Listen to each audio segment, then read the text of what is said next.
This week's DRM Not Included in F5 Live is proudly powered by Amazon Prime. You know you get free shipping, but you get a whole lot more. You get free music with Amazon Prime Music. In fact, you get the full catalog now, which is pretty exciting. Free TV, movies, and documentaries with Amazon Prime Video. Free games and a free Twitch subscription to support the content creator of your choice with Amazon Prime Gaming. Plus, a whole lot more. We've got links to our favorite features, including these. And a free 30-day trial if you're not already a subscriber, all by going to f5live.tv/prime.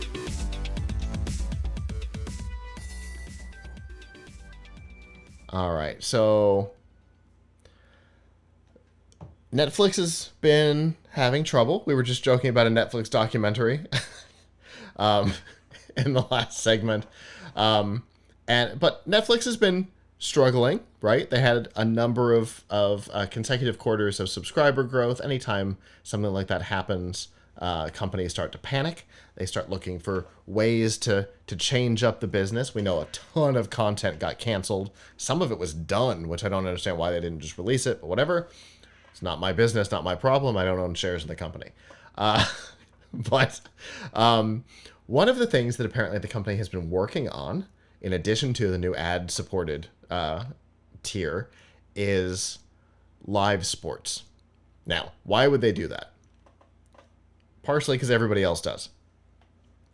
Amazon Prime has got Thursday Night Football, Paramount, I think it was CBS All Access at the time, did the Super Bowl, NBC did the Olympics on Peacock. Kind of everybody's got live sports going on, and I think Netflix wants to get into the space, but there's a couple of problems from my perspective. Abram, tell me if I'm crazy.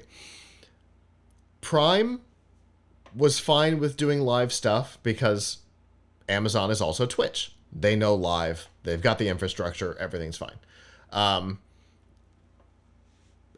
NBC, CBS, they've been doing live. They've been doing large events. Peacock has live TV all the time.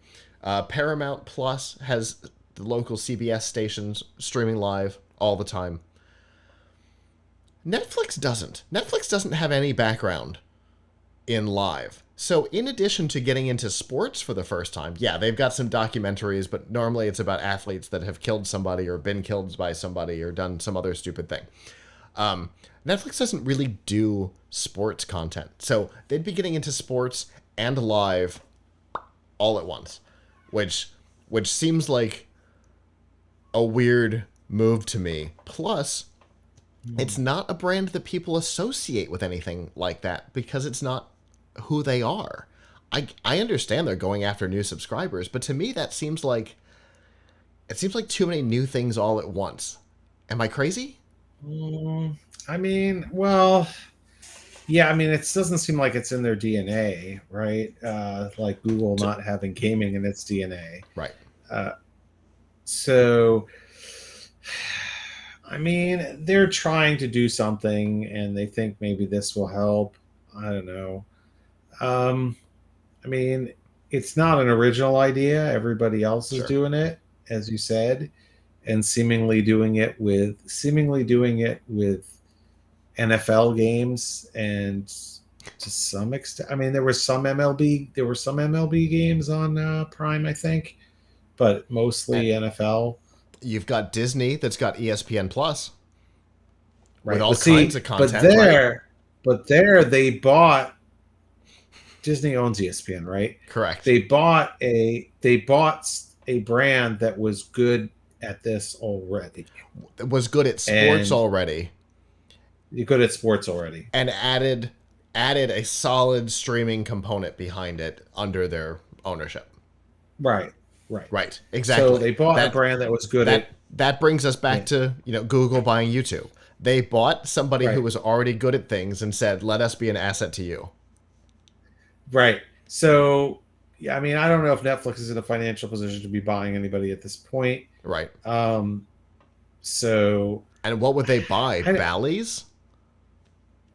Yeah. I mean, I don't know. I think Netflix could. I don't know what Netflix needs, to be honest. Mm-hmm. I think they need to be a little cheaper and not charge you extra for 4K. I don't know. Yeah. Um, I think They definitely have a they need different business model from everybody else. Everybody else. right. I mean, the thing is, every most of the other most of the other streaming services, I don't know. I mean, like Amazon, they can throw money around, and like they did on Rings of Power, Right. uh, a completely unnecessary amount of money for that. Um, and although for some reason could not be bothered to pay for a full robust last season of The Expanse, even though Jeff Bezos loves the show, so I don't know what was going on there. But they they've got money to throw around. Other streaming services generally are based on an existing, like Paramount Plus was Paramount and CBS, Right. HBO Max, Warner. Like, so their competitors came from TV. Um, Netflix came from renting people DVDs originally, and so Yeah. it's been amazing that they were able to build what they have. True. I wouldn't put it past them to But do they did okay it at a on time when sports. nobody else was trying, right? They created Right. the industry. There's no Yes. other way of saying They it. just They created the industry. I think the problems that Netflix has are that there's a lot of other services. Their IP, they spread themselves very thin by trying to be all things to all people, Right. and so they're not particularly, it just doesn't seem like they're particularly good at any one thing, Jack of all right? Like trades, master of none. they're a jack of all trades, master of none, and Which, therefore, ironically, I think they have a series called Master of None. yes, they do. I don't know if it's still going, but It's yeah. a level of self awareness, though. Yeah, they don't like, so other things, like, okay, there's something that they're good at. I mean, maybe if they were to acquire, I mean, granted, I, as always, I bring my own biases to everything, but if I were them, maybe I would try to acquire a more specialized network, more specialized streaming service, Sure. and incorporate that into my service. Like, could they acquire BritBox? Like, could they acquire Acorn? Could they acquire Shutter? I don't know. Could they acquire, Yeah. like, Yeah. could they acquire a service that is really good at doing one thing, and then they could get that audience for Netflix? Like, you know, I mean, because one thing that Netflix does do is that they are producing stuff all over the globe. Right. So they are good at international. Like, if you want to go and watch like series from other countries, Netflix is not a bad place to do it, except True. that they're terrible. Except that they're terrible at British TV. They don't really have much there. Okay. So if they acquired like Acorn or more better Redbox, then maybe they would be in a better place there. But yeah, sports. I mean, look, if they have the money to throw around, it might help them. But So let me but so let I me let me yeah, mess that up on you real yeah. quick. So here are the sports that they have started inquiring into: tennis and cycling. Yeah, I don't see. I mean, are there a lot of people who wanted to watch tennis and weren't able to find it elsewhere? I don't know, because from what I understand, it seems like they're targeting specifically Europe and or the UK. Then shouldn't they try to get football? I mean, soccer, Wouldn't football? wouldn't you think? Maybe I, they can. Maybe this is cheap. Maybe they're getting what's cheap. and I don't so know if there's a I lot was of people. wondering if that's what they're up to, right? Is it possible that what they're up to is they're testing the waters with something that is low hanging fruit, right? If it fails, they haven't spent a whole lot on acquiring the rights to the events, right? Because buying the right to stream a UK tennis tournament versus, the rights to Thursday Night Football are very different. Yeah. And so they can test the waters with it and see if it works, and if so, then they can scale it up. Maybe that's what's going on. I don't know. But it's interesting. I mean, I was just reading this week, coincidentally, how much money the top sports franchises in the world are worth. And most of that money comes from television rights. Mm-hmm. So did you know who the most valuable sports franchise in the world is? Absolutely not. The Dallas Cowboys. Worth about $8 billion. Okay. The Dallas Cowboys, and yet, this is just an interesting business point. The Dallas Cowboys have not won a Super Bowl in 27 years. They are still the most valuable. Yeah, you don't have to be great to generate revenue and loyalty. I mean, so somehow they have managed to do really good marketing of their brand. Right. But a lot of the money that NFL teams get, I think the average NFL team is getting $300 million a year just in television rights. Okay. So that's before they sell any tickets. That's before they sell any merchandise. So the NFL has done a masterful job of charging a lot of money for this stuff. So I am sure that Netflix could not afford it. Plus, those contracts are probably ongoing till the end of time anyway. So they can't get into it they now. specifically have required blocks so that they can renegotiate because they want more money. Right. So it's not.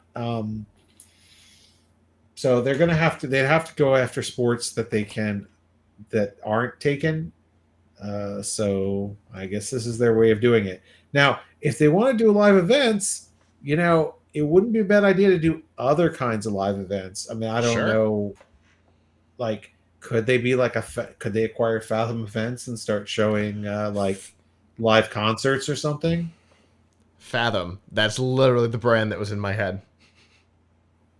Could they do stuff like that? Could they have, live concerts, live opera, stuff like that on Netflix? You don't see that everywhere. I mean, maybe that's worth something. True. Yeah. I mean, it's definitely an interesting pitch, and it would set them apart. If they want to get into live with an infrastructure that exists. Yeah. I don't know. Yeah. Obviously Netflix got some problems. Good luck to them. Maybe they could have their first live event could be a Metallica concert, and then Lars Ulrich, the drummer, can take a time out to tell people not to share their Netflix passwords, like they shouldn't share Metallica's music. Oh, that one affected you.